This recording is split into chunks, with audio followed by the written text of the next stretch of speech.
तूफानों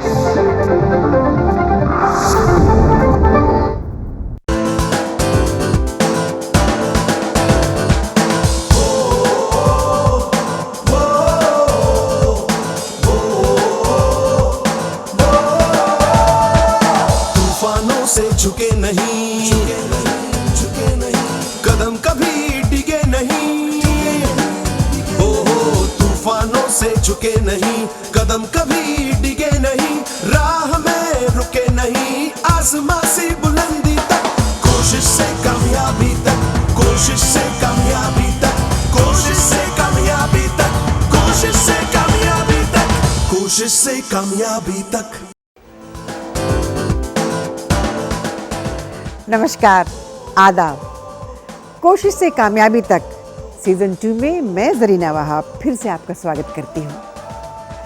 एक आदमी को अपने मन का काम पाने के लिए कितनी कोशिश करनी पड़ती है, उसका जीता जागता उदाहरण है हमारे आज के मेहमान।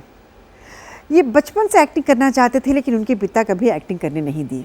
वो घर से भागकर बॉम्बे आ गए, लेकिन उन्हें काम नहीं मिला। जब काम मिला तो पैसा नहीं मिला, और जब पैसा मिला तो पहचान नहीं मिली।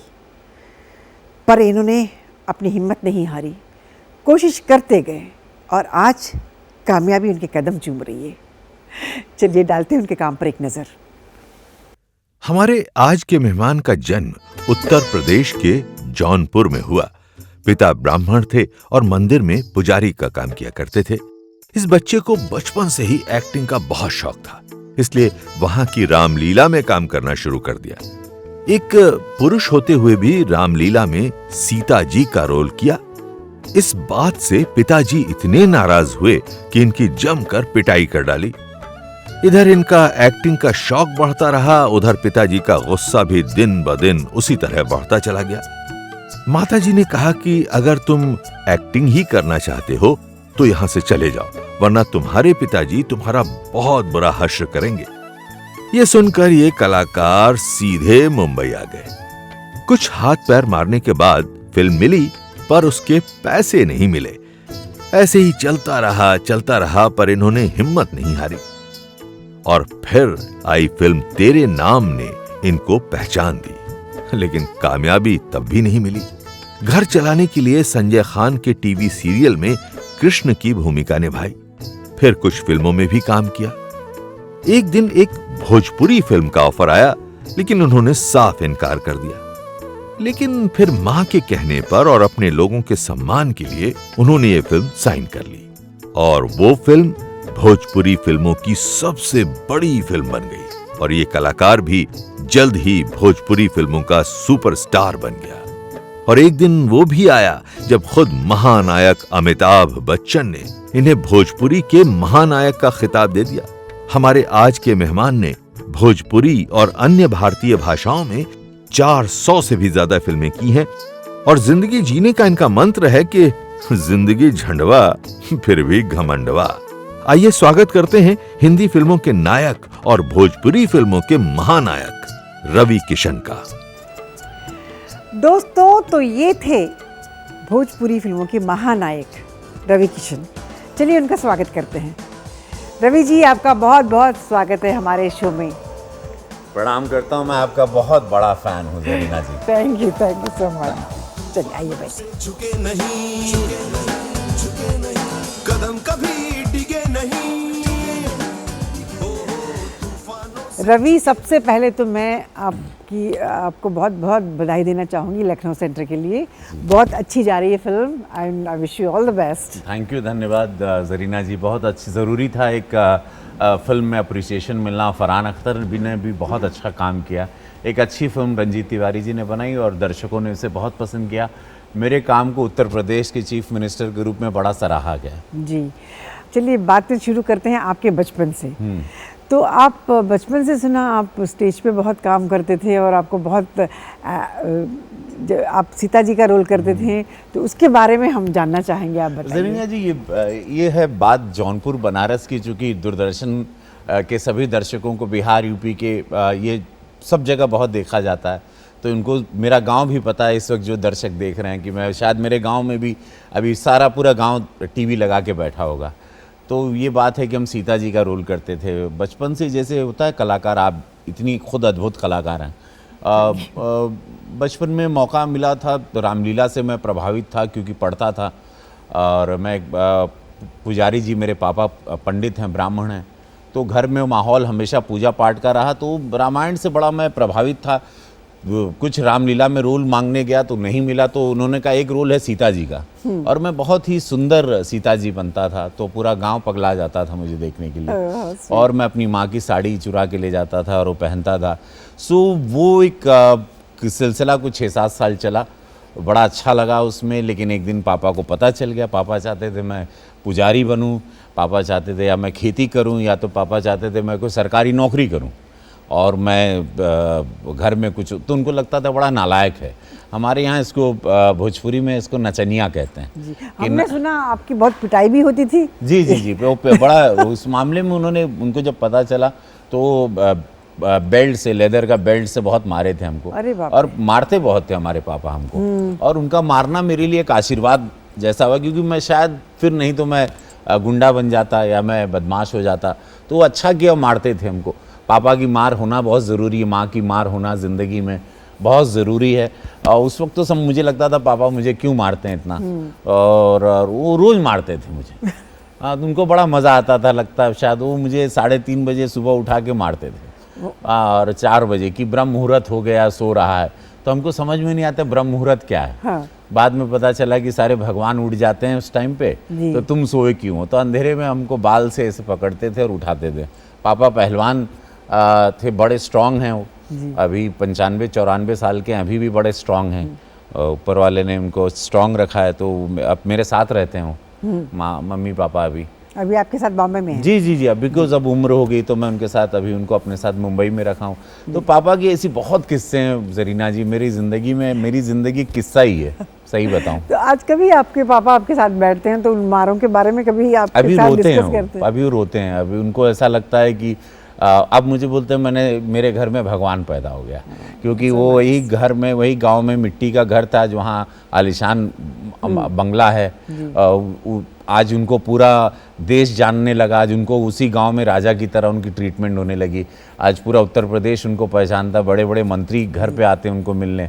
और आज उनको बड़ा होता है कि ये वही लड़का है जिसने एक अपनी इंडस्ट्री बना दी भोजपुरी, और भोजपुरी को पूरी दुनिया को जन्मा दिया, जिस लड़के को मैं नालायक समझता था। तो आज वो मुझे ऐसा हाथ जोड़ के कभी कभी रोते हैं बहुत, और मैं उनके पैर पड़ता हूँ कि अरे आपने मुझे ज्ञान दिया, आज आप ही के बदौलत मैं हूँ। अगर आप मुझे वो जीवन के ज्ञान नहीं देते, क्योंकि मेरे लाइफ में कोई गुरु नहीं था मेरे सिवाय पापा के, और कोई गुरु नहीं, और ना मेरी कोई शिक्षा हुई उस तरह से गुरुजन वाली कि एक्टिंग की गुरु कोई मिले। ज़िंदगी, मेरी ज़िंदगी गुरु है। और वैसे दर्शकों बता दूं, हम दोनों का जन्मदिन एक ही दिन है, 17 जुलाई को। तो हम दोनों का स्वभाव बड़ा इमोशनल है, हम लोग बड़े केयरिंग हैं। तो जरीना जी को आपने जो पर्दे पे देखा है, मेरी माँ की भूमिका भी इन्होंने, मेरी एक फिल्म रवि किशन आई थी उसमें निभाई थी।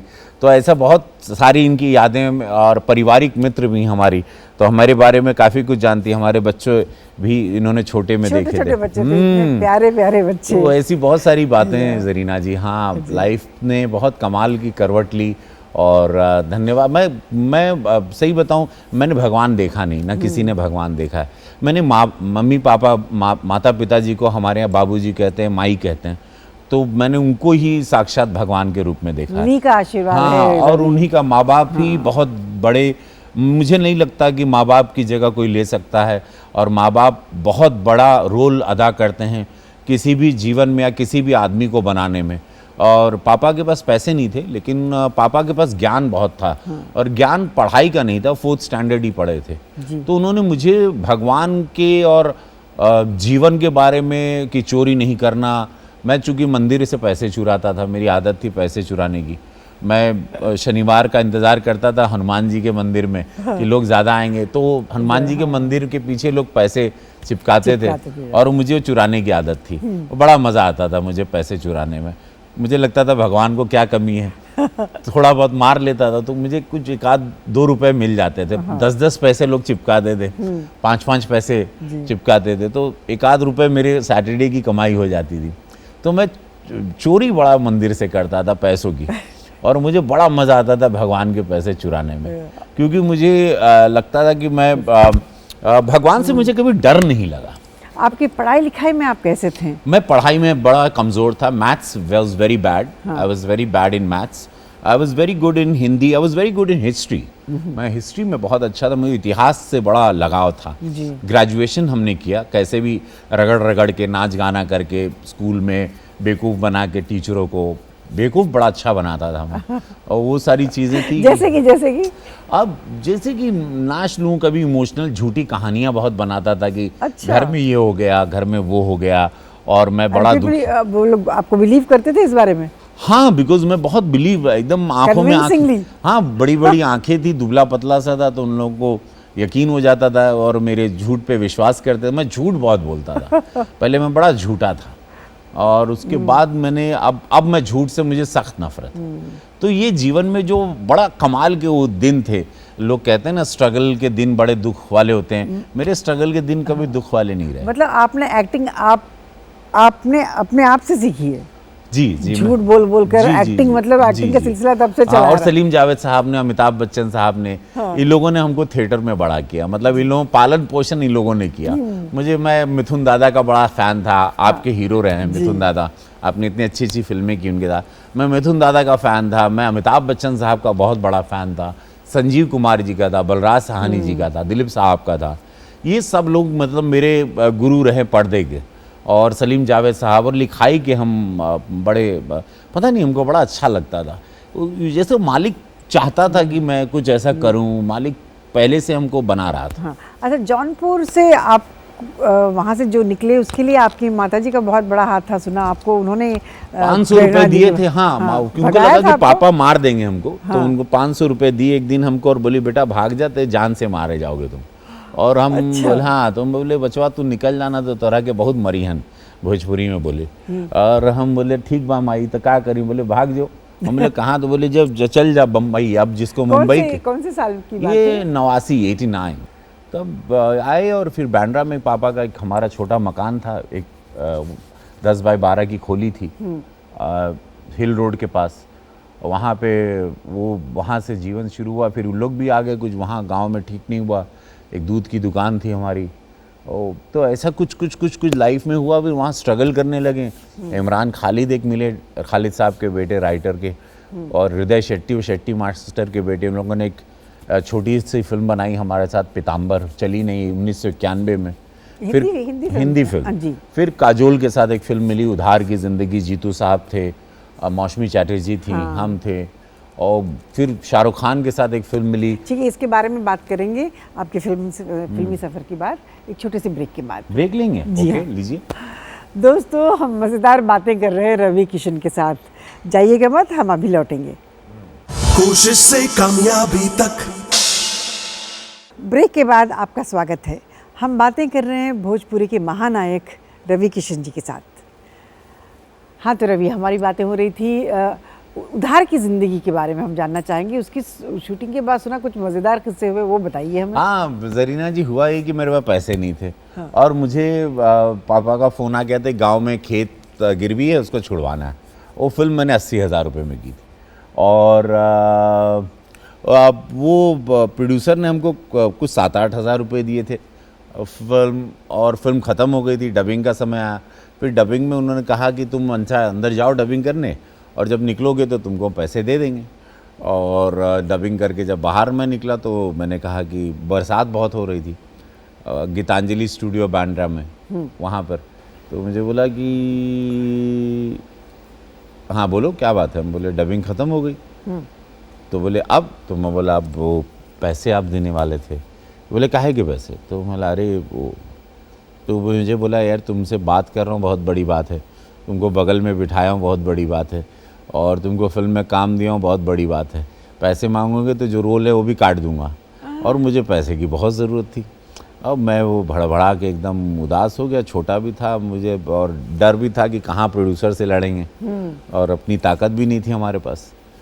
तो बड़ा इमोशनल हो गया मैं कि अब खेत मेरा कैसे छूटेगा जो गिरवी था। तो वो सारी चिंताएं थी। वो खैर पैसे उसने दिए नहीं, वो फिल्म भी पिट गई।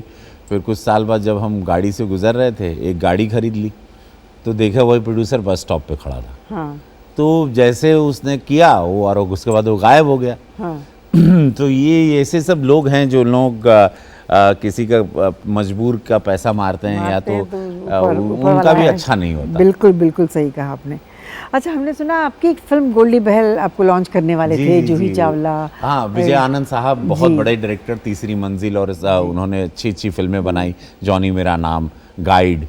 तो उनको गोल्डी आनंद। गोल्डी आनंद, आनंद, हाँ। हाँ, विजय Sorry, आनंद हाँ, साहब। जी। तो वो देवानंद साहब के भाई, तो उन्होंने अक्षय कुमार हमको जूही चावला को लेके फिल्म लॉन्च करने वाले थे।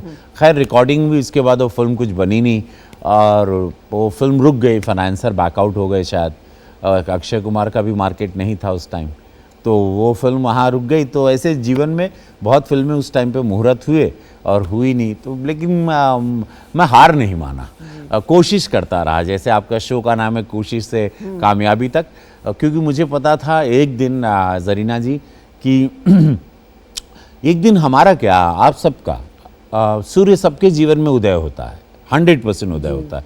आपको रोज़ कोशिश करते रहना चाहिए। तो मैं एक जरीना जी, मेरे में अच्छी आदत थी क्योंकि मैं रोज़ जूता पहन लेता था, क्योंकि जूता पहन सुबह उठ के नहाता था, हाँ। एक्सरसाइज करता था, पूजा करता था, और जूता पहनता था, और उसके बाद मैं निकल जाता था। क्योंकि मुझे लगता है शूज़, जूते आपको आपकी मंजिल तक पहुंचाते ही। आप नहीं तो मालिक मुझ में इतने सारे गुण भेजता ही नहीं, ना मुझे कलाकार, आज देश मेरा दीवाना होता ही नहीं, पूरे देश में एक नाम नहीं होता कि रवि किशन अलग नाम बने। तो ये कुछ ईश्वर ने पहले से डाला था, लेकिन ईश्वर बोलता है कि मैंने तेरी रोटी रखी हुई है इस बिल्डिंग में, तुझे ढूंढना है, रोटी ज़रूर है तेरी, और कौन से फ्लैट में है, कौन से मकान में है, वो मैं नहीं बताऊंगा, that is you have to decide. So I used to wear my shoes every day and I used to leave my house. सवेरे हम 7-8 बजे निकलते थे, रात के 1-2 बजे तक आते थे स्ट्रगल करके। और उस टाइम पे मतलब, अब तो स्ट्रगल, उस टाइम पे दूरदर्शन खाली था, ये दूरदर्शन तो सदाबहार है। उस वक्त ये जितने दूसरे चैनल्स हैं सारे, जी और जितने सोनी, ये तो सीरियल्स में भी काम नहीं मिलता था, बिकॉज देयर वाज नथिंग। तो हमारे पास एक ही चारा था, सिनेमा। बिल्कुल। और हम लोग भयंकर स्ट्रगल करते थे। पहले हमने तो पूरा ये बम्बई, पूरा मुंबई पैदल ना पाया। हमको मुंबई की सारी गलियां पता है, हमसे कुछ छिपा नहीं। अब कितना अच्छा लगता होगा ना आपको? हाँ, मुझे बहुत अच्छा लगता है। अभी आज 400-450 फिल्में कर ली, अभी भी 10-11 फिल्में, तेलुगु भी उतना ही क्रेज है हमारा। तेलुगु में मैंने काफ़ी फिल्में देखी है जी आपकी, जी, बहुत थैंक सराहते यू। लोग हाँ, वहाँ पर रेस आपको। गुर्रम, बड़ी बड़ी हिट फिल्में होती हैं हमारी। मराठी फिल्म की मैंने मध्यम वर्ग, गुजराती फिल्म हमीर की, कन्नड़ा फिल्म हेबुली की, तमिल अभी करने जा रहा हूँ विक्रम के साथ, या। और भोजपुरी कर रहा हूँ। हिंदी में अब अनुराग कश्यप की मुक्काबाज आ रही है, और जूली 2 आ रही है। आपने मराठी फिल्म नहीं की, क्योंकि इतनी अच्छी मध्यम मराठी वर्ग बोलते की, हैं। मराठी की।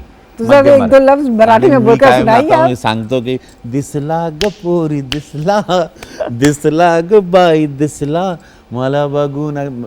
मी मराठी खूप छान बोलतोय, खूप मला खूप आवडती मराठी फिल्म हो हो। अच्छा, तेरे नाम कैसे मिली आपको? तेरे नाम मैं धन्यवाद दूंगा सतीश कौशिक जी को, सही में, बिकॉज मैं आर्मी फिल्म किया था तो नितिन मनमोहन को जानता था। शाहरुख खान के साथ एक फिल्म की थी, श्रीदेवी जी थी, रोनित रॉय, हम, सुदेश बैरी, 4 लड़के थे, हरीश।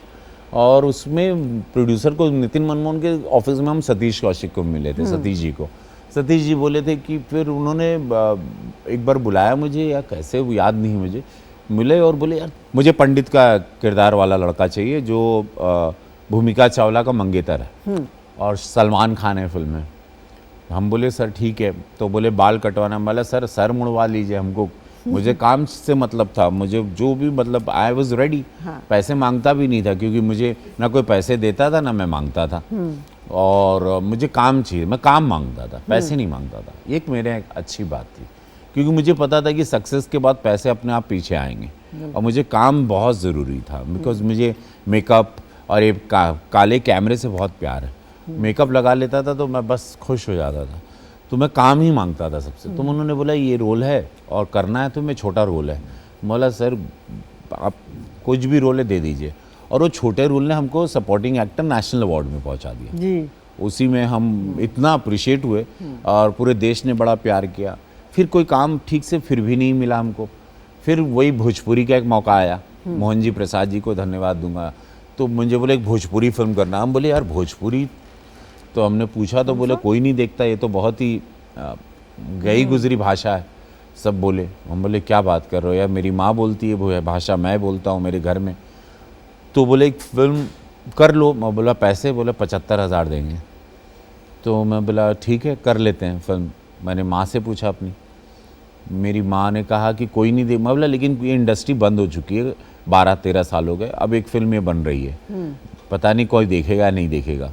तो बोली कर लो, गांव वाले ही देख लेंगे, कोई नहीं देखेगा। तो वो फिल्म जरीना जी देखो किस्मत कैसे खेल करती है, जैसे ना कोशिश।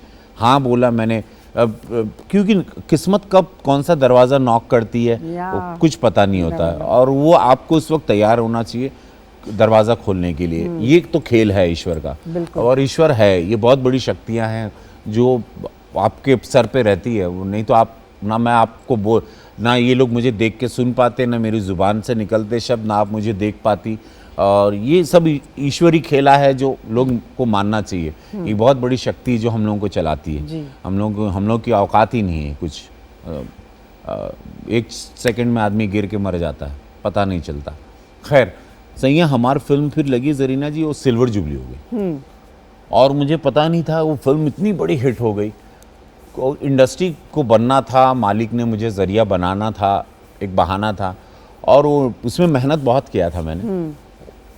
फिर उसके बाद फिर मैं इस इंडस्ट्री के पीछे पड़ गया कि अब इस इंडस्ट्री को मैं पूरी दुनिया को जन्मा के रखूंगा। हाँ, और उसमें आप जो एक्शन सीन्स जो आपने किए थे, सुना उसमें पैसे वैसे भी बहुत कट गए। हाँ, करेक्ट, क्या बात है आपकी याददाश्त इतनी। वहाँ उसमें क्या था कि 75,000 में तो बोला कि एक एक्शन, मैंने बोला कीचड़ की एक फाइट करेंगे। हाँ। तो बोला कि कीचड़ की फाइट तो मतलब पैसे कहाँ से आएंगे? मैं बोला यार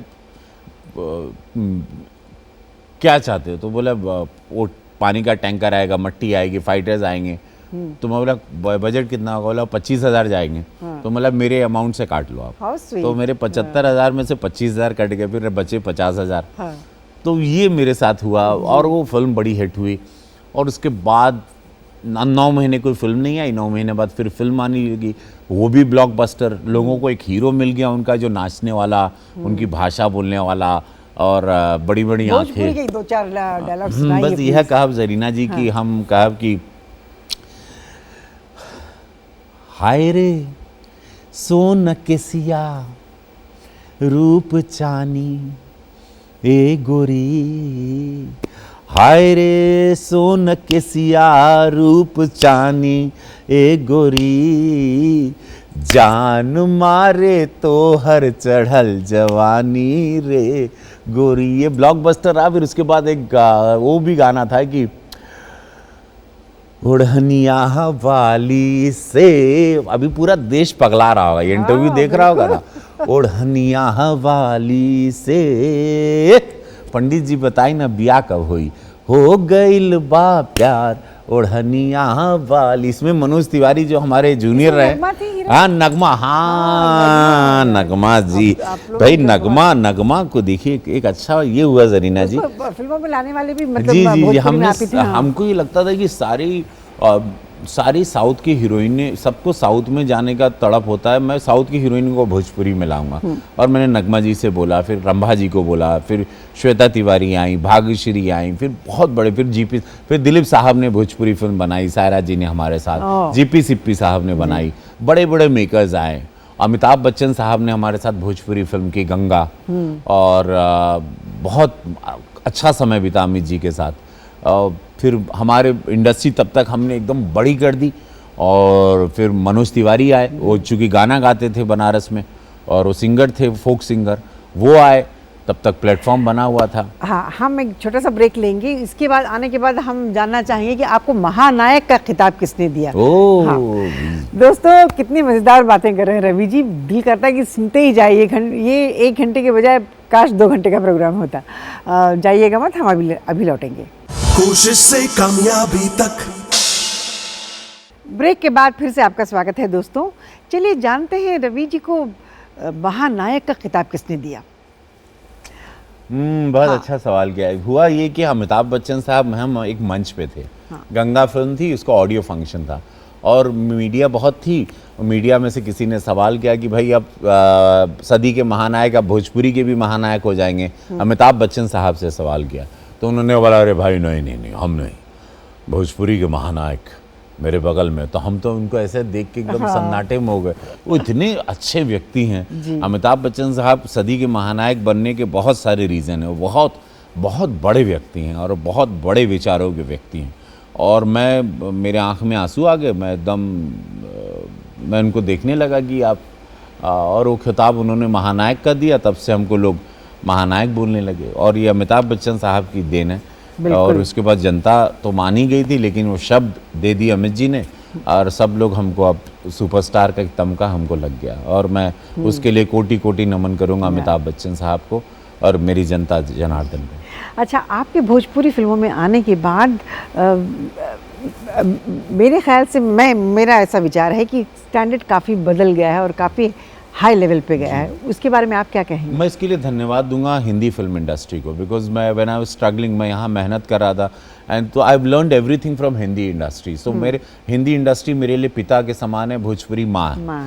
भोजपुरी ने हमको सक्सेस दिया, शोहरत दी, दौलत दी, पहचान दी, पूरे विश्व जानने लगा। हर तरीके से, अब राजनीतिक क्षेत्र हो या पॉलिटिक्स हो या सिनेमा हो या हर इंडस्ट्री में हम जाते हैं, सब यही कहते हैं भोजपुरी इंडस्ट्री का सुपरस्टार आया।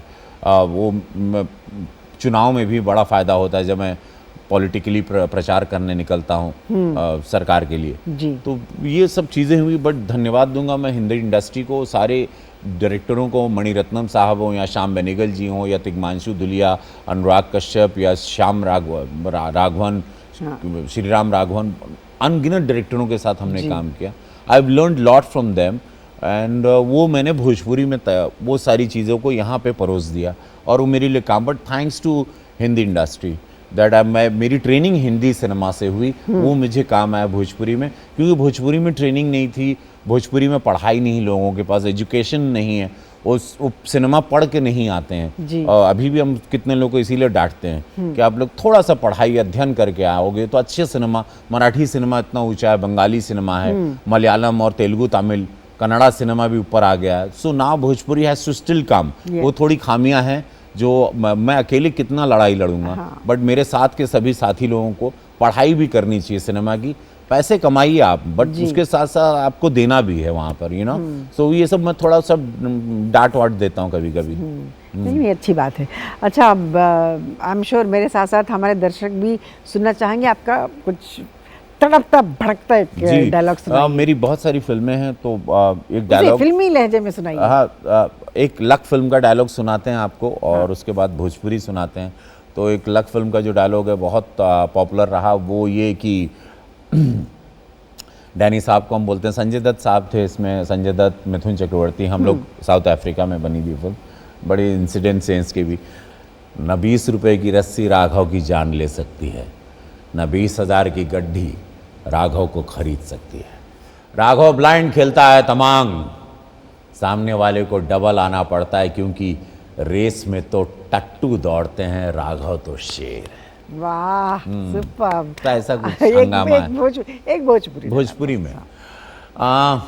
तेरा छाती पे चढ़ के ता टेटुआ दबा के मार तहना इतना मारा भी, इतना पीटा ना कि तू भुला जेबी कि तोरे कौन बाप के तो औलाद बाड़े रे दोस्त, हमारे माई पे कबो नजर मर ले तो ई सुन ले के मार मार के तोरा अंदर ना पूरा भूसा भर देगा। So sweet. भोजपुरी कितनी प्यारी लगती है सुनने में ना। भोजपुरी बहुत मीठी भाषा है, 24 करोड़ की आबादी इसको बोलती और समझती है, सबसे बड़ी भाषा है इस देश की। सरकार बनाते हैं बिहार यूपी से, समझ रही कितनी शक्तिशाली ये प्रदेश से ये भाषा आती है। बस 8वीं अनुसूची में चली जाएगी तो और अच्छा हो जाएगा। हम लोग सब कुछ कर रहे हैं इसके लिए। अच्छा सिनेमा भी बनाना बहुत ज़रूरी है भोजपुरी में, ताकि थोड़ा नेशनल अवार्ड आए। एक ही हमारी फिल्म को आया था, कब हुई गौना हमार को, उसके बाद आया नहीं। तो थोड़ी थोड़ी मुझे चिंताएं रहती हैं। मैं थोड़ा सा सम्मान भी दिलाना चाहता हूं क्योंकि ये मेरी बनाई हुई खेती है, मैं इसको उजड़ने नहीं देना चाहता। बिल्कुल, बहुत अच्छे विचार है। अच्छा, हिंदी फिल्मों में काम करते करते वहाँ कर रहे थे या हिंदी को आप छोड़ दिया था? नहीं, हिंदी हम हिंदी में काम नहीं मिल रहा था हमको। अच्छा, तब हमको भोजपुरी में तो फिर कमबैक कैसे हुआ फिर से? बिग बॉस में बिग बॉस में मैं गया, बिग बॉस ने मेरे जीवन को बदल दिया। बिग बॉस में मैं 3 महीने था, जिंदगी झंड बा फिर भी घमंड बा, वो जो पागलपन हम किए थे, लोगों ने बड़ा मजा लिया, देश ने। और मैंने वहाँ पे 3 महीने, वो बिग बॉस का घर जैसे ये आपका सेट है, यही ऐसा ही बिग बॉस का सेट होता है। उसमें सब किचन होता है, ये होता है, जिम होता है, everything, you know, people sitting here, इतना ही बड़ा सेट होता है। उसमें मैं गया था, हमारी बीवी चाहती थी, मेरी वाइफ आप जानती हैं प्रीति, हाँ। हमारी पत्नी शाहगंज की पाणे है, पढ़ाइन है, तो वो पत्नी को पता नहीं, हम बोली मुझे प्यार करते हो? मला है, ये क्या सवाल की? हाँ। बोले प्यार करते हो? मला हाँ करता हूँ। तो बोले तो तुम बिग बॉस के घर में जाओगे? बोला पागल हो गई तुम, मैं 17 फिल्मों की शूटिंग करने, राउंड द क्लॉक दिन में 3 शिफ्ट करने वाला आदमी। बोली नहीं, तुम if you love me you will go in that house. मतलब what madness, I didn't know कि it was the first season की हाउस क्या है। पहली बात तो सुने थे कोई बिग ब्रदर ऑस्ट्रेलिया में होता है, and I was not interested कि अपने आप को कहीं लॉक कर दूं, शूटिंग नहीं करूं और कैद में और झाड़ू मारूं और कपड़े धोऊं और नॉनसेंस, ऑल दैट 3 महीने रबिश, रहे आप वहाँ? यार rubbish, all that nonsense. Because of her I went inside. एक हमारे मैनेजर थे जॉनी जी, अब नहीं रहे बेचारे, वो दोनों का षड्यंत्र था कि मुझे भेजने का था, क्योंकि मेरे लाइफ में कुछ उथल पुथल भी था पर्सनल लाइफ में, तो चाहते थे मैं सुधर जाऊं। और मैं उस घर में गया और मैं सुधर के निकला। मैं बहुत नहीं तो थोड़ा सा घमंड आ चुका था मुझ में, पैसे का, सक्सेस का, शॉर्ट टेम्पर भी रहा मैं पहले बहुत ज़्यादा।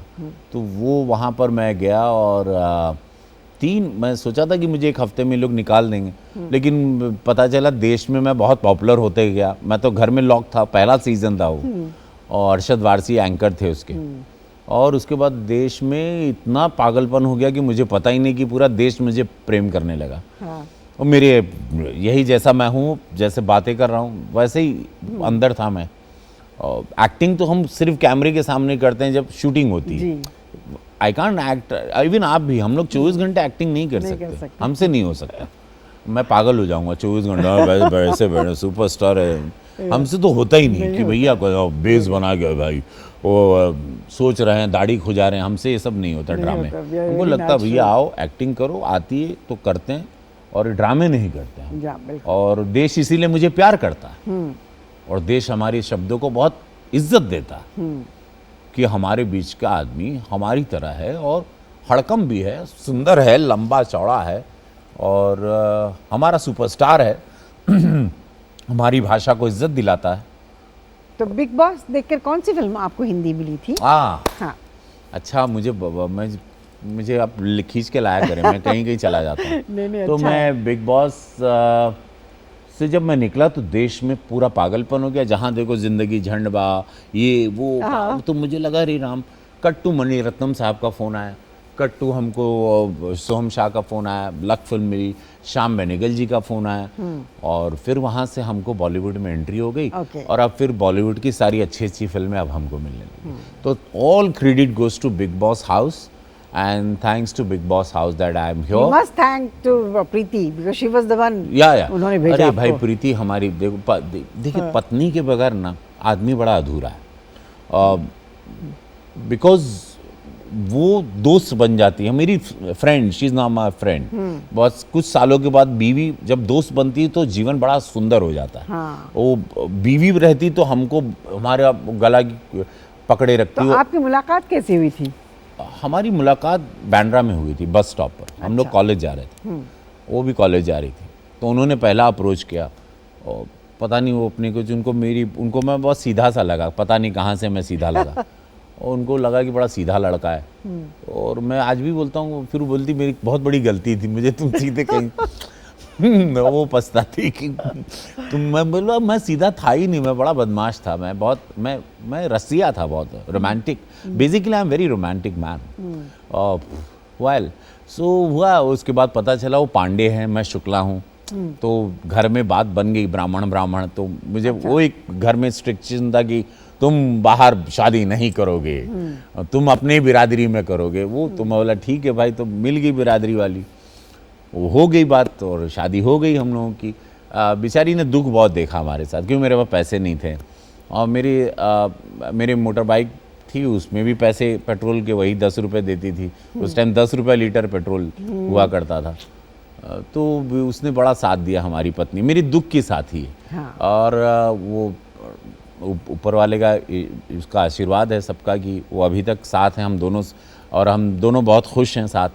और वो क्योंकि उसने बहुत दुख देखा मेरे साथ, तो अब उसको मैं बहुत खुश रखना चाहता हूँ। अब हम हमेशा उसको विदेश ले जाते हैं, हम हमेशा उसको कहीं से भी उनको अब मैं दुखी नहीं देखना चाहता। अब अभी छुट्टियों में मैं अकेले उनको अमेरिका भेज रहा हूँ। मेरी बिटिया अमेरिका में पढ़ाई बच्चों के बारे में कुछ बताइए आप। मेरे 4 बच्चे हैं, क्योंकि मैंने बहुत छोटा देखा था उनको। मेरे 4 बच्चे हैं। एक बिटिया हमारी अमेरिका में पढ़ रही है, बाकी बच्चे यहाँ हैं, वो शायद लंदन चले जाएंगे फर्दर स्टडीज़ के लिए। तो अब पत्नी हमारी वहाँ जा रही है उनको मिलने, एक बच्ची को। तो अब इन लोगों को आज़ाद कर दिया। मुझे लगता है बच्चे जब बड़े होते हैं थोड़ा सा उनको, जब उनके विंग्स आ जाते हैं तो उनको फ्लाई करना चाहिए। और वो दुनिया, मैंने बच्चों से ये कहता हूँ कि दुनिया देखो, ये नहीं कि बेटी है शादी करो, बेटी है ख़त्म कर दो उसको, जीवन उसका नाश कर दो। नहीं, हमको लगता है पढ़ो, तुम्हारे पास सब कुछ है, दुनिया देखो, दुनिया बनी है देखने के लिए, ट्रैवल द वर्ल्ड, सब कुछ होगा। पति किस्मत में लिखा हुआ होता है, विधि का विधान है, जो लिखा है वो आएगा अच्छे समय पे। उसके पहले सी द वर्ल्ड, पूरा तय करो, समझो समय बदल गया, 2017 है। इसीलिए आप सब लोग भी अपनी बच्चियों को, बेटियों को बेटे की तरह रखो, क्योंकि वही पावर है। मेरी पहली बेटी पैदा हुई, मेरी लाइफ की स्ट्रगल खत्म हुई, ये लक्ष्मी होती है। ये इसलिए मैं जुड़ा भी हूँ संस्था से, बहुत सारे NGO से, बेटी बचाओ बेटी पढ़ाओ, उसमें भी हूँ मैं। स्वच्छता अभियान से भी नरेंद्र मोदी जी के, हमारे अद्भुत प्रधानमंत्री जी के साथ जुड़ा हूँ मैं, उनके अभियान के साथ। मैं इस सरकार का पार्टी प्रचारक हूँ पूरे देश का। तो ये सारी चीज़ें मैं करता रहता हूँ निस्वार्थ मन से। एक्टिंग मुझे मेरा पहला प्रेम है, और सेवा। जैसे अब अपने गांव में सड़क बनवा रहा हूँ, जौनपुर में जो अभी किराकत में देखत बड़ा कुल सड़क अब वहीं 4.5 किलोमीटर का हम पास करवैले ही। कोशिश करब कि हम बहुत कुछ अपने हर जहाँ जहाँ हो सकी बढ़िया से काम करवाई। अपने हमको लगता है सबकी सेवा करनी चाहिए, का अपना भी जी रहे हैं, और अगर हमारे से कोई काम हो जाता दूसरों का तो वो भी मैं तुरंत करवा देता हूँ। जी ठीक है, इसके बाद आगे और बात करेंगे छोटे से ब्रेक के बाद। दोस्तों अब हम लेते हैं छोटा सा ब्रेक, तुरंत लौटेंगे, जाइएगा मत। कोशिश से कामयाबी तक। दोस्तों ब्रेक के बाद फिर से आपका स्वागत है। बातें करते हैं self made man Ravi ji. हाँ तो रवि जी, आप जो कुछ भी है आप अपने बलबूते पे आपने किया, और दूरदर्शन से कुछ ऐसी आपकी बातें जुड़ी हुई हैं।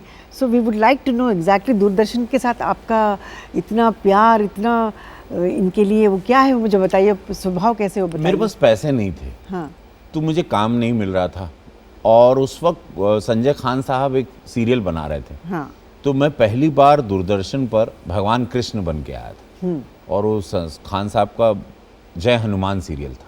जय हनुमान। जय हनुमान, तो उसमें हम पहली बार कृष्ण बने थे। फिर इसके बाद हमको लगा अब टीवी से ही गुजारा होगा, क्योंकि शादी हो चुकी थी, मुझे घर में पैसे राशन के लिए चाहिए थे, और किराए के मकान में रहता था मैं उस टाइम, किराए के मकान में।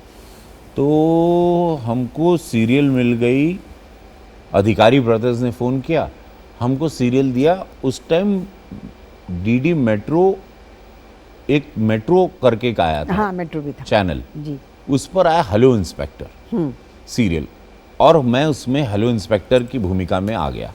वो इंस्पेक्टर विजय बड़ा पॉपुलर हो गया, inspector Vijay you under arrest.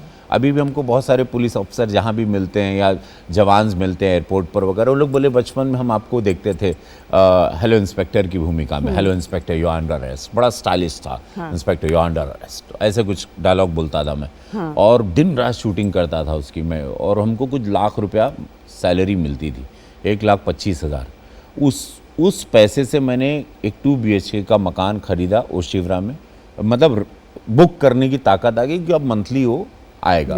फिर कुछ उन लोगों के आपसी भाइयों का डिस्प्यूट कुछ था, पता नहीं क्या था, अचानक वो साल भर चलने 9 महीने में जब मुझे भरना था किस्त वगैरह, तो बोले बंद करना।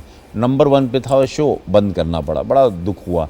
फिर हमको उसी दौरान एक फिर तकलीफ में एक सीरियल मिल गई हवाएं, उसमें हम शाहिद बने थे। शाहिद बड़ा पॉपुलर कैरेक्टर हुआ दूरदर्शन पे। तो दूरदर्शन ने मेरी फैन बेस को बना दिया था, और उसी में भोजपुरी फिल्म सैया हमारा है। तब तक मैं फैंस में पूरे हिंदुस्तान के इंटीरियर में दूरदर्शन जहाँ जहाँ जाता है, मैं पॉपुलर हो चुका था। और ये थर्ड से वो ओपनिंग मारा सैया मार में। जी। तो दूरदर्शन का मेरे जीवन में बहुत बड़ा एहसान, हाँ, उसका व्यूअरशिप भी बहुत ज्यादा बहुत है। बड़ा एहसान हाँ, है। और बहुत ये बड़ा दिल से हम अब बता रहे हैं आपको, जी। मैं दूरदर्शन का बहुत आभारी हूँ। आपका नाम और जैसे पता चला दूरदर्शन का इंटरव्यू है, मैं भाग कर इस बारिश में आ Thank गया। you, thank you। हाँ, हाँ। जी। आप आजकल के जो नई पीढ़ी आ रही है, जैसे एक्टर हैं, सिंगर्स हैं, डायरेक्टर्स हैं, उनको आप क्या सलाह देना चाहेंगे? आपके व्यूज़ उनके लिए क्या होंगी? देखिए जरीना जी, जैसे आपने इतने इंडस्ट्री में इतने साल बिताए, इतनी टॉप की हीरोइन आप रही हैं, अभी भी बड़े बड़े अच्छी अच्छी फिल्में आप रोल करती हैं, छाप छोड़ती हैं, आपसे हम लोग सीखते हैं। नेचुरल एक्टिंग इनसे कैसे करना है जरीना जी से, ये आप लोग हम क्या बड़े बड़े हीरो इनके फैंस हैं, जितने हमारे हीरोज़ हैं। जरीना जी एक बहुत बड़ा मुकाम है दूरदर्शन पे, हम ये इंटरव्यू हमारा ले रहे हैं, ये मेरा सौभाग्य। खैर, तो मुझे ऐसा लगता है जरीना जी की कोई एक्टिंग स्कूल नहीं करना, ज्वाइन करना चाहिए, क्योंकि मुझे ऐसा लगता है कि वो पैसे कमाने की एक दुकान है। आपने कोई इंस्टीट्यूट में नहीं लिया? हम हाँ। हम नहीं। तो ये पैसे कमाने की दुकान है, ये जो पूरे दुकान एक धंधा खोल के बैठे हैं। मुझे लगता है कि सब लोगों को जितने फोन्स आते हैं हमको कि क्या कैसे हमारे बच्चे को बताइए, हमारी बेटी को बताइए, मैं बोलता हूँ थिएटर हर, जैसे गोरखपुर है, जौनपुर है, पटना है, अब रांची है, झारखंड है, मध्य प्रदेश है, भोपाल है, जहाँ पे राजस्थान है, हर जगह पे रंगमंच है सबका। हाँ। सबका अपना अपना रंगमंच है। आप लोग अपने बच्चे को वहाँ डालिए, वहाँ उनको ट्रेनिंग करवाइए, कहीं आप पैसे मत दीजिए। एक्टिंग सीखने के लिए पैसे नहीं होते, जीवन की स्ट्रगल होती है। डांस में अपनी बेटी को ज़रूर न, अभी क्या हो गया कि साउथ से सब बच्चियां आ रही हैं, दीपिका पादुकोण वगैरह सब, क्योंकि उन लोगों की विचारधारा पढ़ी लिखी बड़ी हो गई, अब बेटियों को पढ़ा रहे हैं, उन लोग सब स्टार बन रही हैं। ये भी एक बहुत बड़ा जरिया है जीवन कमाने का। आज आप भी घर इसी से चलाई हैं, मैं भी घर इसी से चलाया हूँ, यहाँ पहुँचा हूँ। तो आप लोग अपने बच्चे को इसको भी प्रोत्साहित करिए। क्या है कि अब सब लोग, हर आदमी देखो अपने बच्चे को डॉक्टर ही बनाना चाहता है, सबको भाई कंप्यूटर इंजीनियर ही बना रहा है। भाई कुछ लोगों को कलाकार भी बनने दो, कुछ लोगों का मन है, ये पूरे विश्व की सबसे बड़ी इंडस्ट्री है हमारे पास, फिल्म इंडस्ट्री। और बहुत खूबसूरत इंडस्ट्री हाँ, है। सबसे खूबसूरत इंडस्ट्री। और हिंदुस्तान 1000 फिल्में बनाता है साल में, हर भाषा में। काम बहुत है, टेलीविज़न में एक अलग से काम है। आप लोग अपने बच्चों को कला के क्षेत्र में देखें, थोड़ा म्यूज़िक अच्छा है बढ़ाइए, सिंगिंग अच्छा है उसको तालीम दिलवाइए। ये सब चीज़ें करके प्रोत्साहन, इंकरेजमेंट करिए। ज़रूर नहीं कि पढ़ लाद दे, उसके बड़े बड़े चश्मे लग जाए, मर जाए आदमी पढ़ पढ़ के पागल हो जाए, और कुछ नहीं, पढ़ पढ़ के भी नौकरियां ढूंढते रहते हैं। तो सारी चीज़ें, 2 बच्चे हैं, 3 बच्चे हैं, सबको अलग अलग क्षेत्र में डालिए, किसी को इसमें डालिए, किसी को इसमें डालिए। बाकी किस्मत तो अपने आप ही सबको 2 रोटी तो देती ही देती है। किस्मत किसी को भूखा नहीं सुलाती, और वो किस्मत का नाम है ईश्वर, भगवान। और आपके साउथ इंडियन फिल्मों का सफ़र कैसे शुरू हुआ? मतलब वहाँ पे चांस कैसे मिला? लक फिल्म हमारी थी, उसमें काम बड़ा, हमारा फिल्म चली नहीं थी, लेकिन काम बहुत फिर पसंद आया था डायरेक्टर को। वो हमको ढूंढ रहे थे तेलुगु में, सुरेंद्र रेड्डी साहब हमारे गॉडफादर हैं, यंग हैं बहुत। उन्होंने बोला मैं आपका बहुत बड़ा मुरीद हूँ, दीवाना हूँ आपकी एक्टिंग का, आप बड़े अलग से एक्टिंग करते हैं, बहुत रियल करते हैं। उन्होंने बोला आपके लिए एक फिल्म है रेस गुर्रम, अल्लू अर्जुन हीरो हैं, श्रुति हसन कमल हसन की बेटी है। मैंने देखी। हाँ, और उन्होंने वो फिल्म दी, वो फिल्म ने 100 करोड़ का बिजनेस किया। और वहाँ से फिर वहाँ पर एक प्रकाश राज जी को, मैं बड़ा फ़ैन हूँ उनका, जैसे उनको इज्जत मिली वैसे आज हमको वहाँ की सारी बड़ी फिल्में, अभी हम चिरंजीवी सर के साथ उनका होम प्रोडक्शन कर रहे हैं, अभी MLA एक फिल्म टाइटल रोल में मैं कर रहा हूँ। अब वहाँ पर सारी बड़ी फिल्में जो बनती हैं उसमें हमको बुलाया जाता है। हाँ। मेरी कीमत देते हैं और बड़ी इज्जत देते हैं। Very good. अच्छा रवि, हमने सुना आप अनुराग कश्यप जी के साथ भी काम कर रहे हैं, वो उस फिल्म के बारे में कुछ बताएं। अनुराग कश्यप जी की फिल्म आ रही, बहुत अच्छी कहानी, उत्तर प्रदेश पर बेस है। फिल्म का नाम मुक्काबाज है। ये फिल्म अभी टोरंटो फेस्टिवल में गई, अब मामी में जा रही है, फिर उसके बाद बुसान में जाएगी, फिर चाइना जा रही है, फिर जापान इजिप्ट फेस्टिवल में 11 फेस्टिवल में जा रही। उसमें मैं एक दलित बॉक्सर बना हूँ। हाँ। एक बहुत अच्छी कहानी उन्होंने सोची, और इससे अनुराग कश्यप बहुत अच्छी अपनी गैंग्स ऑफ वसीपुर वाली और या गुलाल जो या डेवडी बनाई थी वो छाप छोड़ेंगे। इसमें एक भी गाली गलौज नहीं, जैसे अनुराग कश्यप की फिल्मों में लोग सोचते हैं गाली बहुत होती है। इस फिल्म में एक गाली नहीं, एक दलित आदमी की कहानी है, और वो बॉक्सर बनना चाहता है, और उसको लोग, समाज उसको बॉक्सर बनने नहीं देता, तो वो अपनी पीड़ा एक नए लड़के में डालता है। तो मैं वो आदमी हूँ जिसको समाज ने, सोसाइटी ने सो कॉल कि ये दलित है, इसको बनने नहीं दिया। तो अपनी सारी पीड़ा को उसने एक दूसरे लड़के में डाल दी। तो यहाँ कब रिलीज होने वाली है ये फिल्म 10 नवंबर को। नवंबर। I wish you all the best, मैं ज़रूर देखूंगी ये फिल्म। ज़रूर, थैंक यू। अच्छा, आप अपने गांव के लिए सड़कें बनवा रहे हैं, ये तो गांव के बारे में कुछ बताइए। ये पीड़ितों के लिए भी, बाढ़ पीड़ितों के लिए, उनके लिए भी कर रहे हैं, उसके मैं बारे में बाढ़ कुछ पीड़ितों बताइए। के लिए अभी मैं पैसे जमा कर रहा हूँ, पूर्वी उत्तर प्रदेश के लिए और बिहार के लिए। अमिताभ बच्चन साहब ने भी हमको उसके लिए वीडियो संदेशा भेजा। मैं कोई पैसे कलेक्ट करके चीफ मिनिस्टर साहब को दोनों स्टेट के दूंगा, या कुछ राशन भर के कुछ ट्रकों के साथ खुद ले जाके कोशिश करूंगा समय निकाल के वो चला जाऊं, या तो अपने हाथ से चेक भिजवा दूं ताकि वो चीफ मिनिस्टर रिलीफ फंड में चला जाए। और मैं मोदी जी का बहुत बड़ा फ़ैन हूँ, बिकॉज उनके वजह से आज एक स्वच्छता अभियान का थॉट आया, उनके वजह से एक निस्वार्थ भाव से एक सेवा करने वाले व्यक्ति का भाव आया। तो उनके थॉट को लेके ही I have connected myself कि मैं सारी से ना मुझे कोई मंत्री बनना है ना कुछ, मैं बहुत बिजी हूँ शूटिंग में, मैं बहुत खुश हूँ। बीच बीच में जो समय निकालता हूँ मैं पार्टी को प्रचार करता हूँ और ये सेवा करता हूँ। तो ये जितना हो सके मुझसे, मेरी कुव्वत में जितना है, मैं खुद ये करना चाहता हूँ। बहुत बहुत अच्छे विचार हैं रवि, आपसे बात करके मुझे बहुत अच्छा लगा। अच्छा, अभी हम अभी शो हमारा ख़त्म होने को आ रहा है, एक रैपिड फायर करूंगी। जी। हाँ, अब सवाल पूछूंगी, एक जी। वर्ड में, एक जी, शब्द में जवाब ready। दीजिएगा। रेडी? Rapid fire ready. अच्छा, आपकी कौन सी फिल्म आपके सबसे दिल के करीब है? मेरी कौन सी फिल्म सबसे दिल के करीब है? लखनऊ सेंट्रल। अच्छा, फेवरेट को स्टार? फेवरेट को स्टार नसीरुद्दीन शाह। और favourite hero? Favourite hero Amitabh Bachchan. और हिंदी फिल्मों में कौन से हीरो के साथ पिटकर आपको मज़ा आया? हिंदी फिल्मों पिटकर में मतलब वही फाइटिंग फाइटिंग करके। हिंदी फिल्मों में संजय दत्त के साथ। संजय दत्त। और जो किस हीरोइन को छेड़कर मज़ा आया? हीरोइन हमको अभी तक छेड़ी, हम तो छेड़े ही नहीं किसी को। नहीं? और या भोजपुरी में भी? वहाँ भी नहीं छेड़ा तो होगा वहाँ पे, क्योंकि रोमांटिक फिल्में तो बहुत नगमा ही को छेड़ के बड़ा मजा। नगमा को छेड़कर। अच्छा, अगर आपके सफलता का श्रेय अगर एक किसी व्यक्ति को देना चाहेंगे तो किसे देना पसंद करेंगे? दो को देना चाहूँगा, पिता को और पत्नी को। हाँ, वेरी गुड, बहुत मज़ा। और इतिहास का कोई ऐसा रोल है जो आप करना चाहेंगे? बलराज साहनी जी ने 2 बीघा ज़मीन में जो किया था वो रोल करना चाहूँगा। और एक संजीव कुमार साहब ने 9 दिन 9 रात किया था, मुझे 9 रूप लेने, क्योंकि मेरे अनगिनत रूप हैं। मेरे में राम, रावण, सीता, औरत, पुरुष, अर्धन, बहुत सारे रूप मेरे अंदर। 1-2 हज़ार लोग रहते हैं इस वक्त, अभी भी हैं बसे हुए अंदर। तो मैं उनको ऐसे निकालना चाहता हूँ और एक देश को पगलाना चाहता हूँ। आई wish you all the best, you must get it. अच्छा, आपने सबसे पहली फिल्म जब आपको होश आया, कौन सी फिल्म देखी जो आपको आज तक याद है बचपन से? अगर आपने कोई हमने राम और श्याम देखी थी। प्राण साहब का वो एंट्री सीढ़ी से उतरते और मैं पापा के साथ था और मैं थिएटर से भाग गया था डर के, क्योंकि मुझे लगा था प्राण साहब से मैं बहुत डरता था।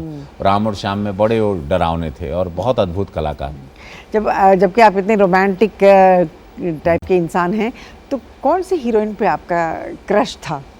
श्रीदेवी पे। हिम्मत वाला फिल्म में देखा था उनको और वो मैं पागल हो गया था उनको देख के। और मैं आर्मी फिल्म में भी पूरा पगलाया हुआ था, उन पर दीवाना था। मुझे लगा था मैं थोड़ा मिथुन दादा की तरह दिखता हूँ, ऐसा कुछ, ऐसा थोड़ा सा ऐसा लगा मैं पगलाया रहा हूँ, ऐसा था मैं पगलाया। लेकिन वहाँ देखा बोनी कपूर जी एक दिन आउटडोर में आ गए तो पूरा सारे दिल पे चटनी हो गई। अच्छा, इंडस्ट्री में सबसे अच्छा दोस्त कौन है आपका? Saif Ali, Manoj Bajpayee, Aditya Pancholi. Oh sweet, that's so nice. अच्छा, अब आखिरी सवाल जी। अगर आप एक्टर नहीं होते तो क्या होते? मैं एक्टर नहीं होता तो मैं पुजारी होता, साधु होता। ओके, चलो दैट्स गुड। अच्छा, आपके बाजू में एक किताब रखी हुई है, इसमें आपकी तस्वीर है और एक छोटा सा मैसेज अपने ऑडियंस के लिए दीजिए एंड एक ऑटोग्राफ।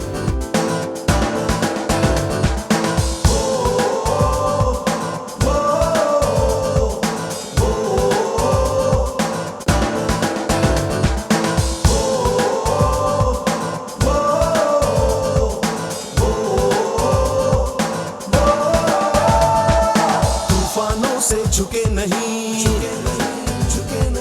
कदम कभी डिगे नहीं,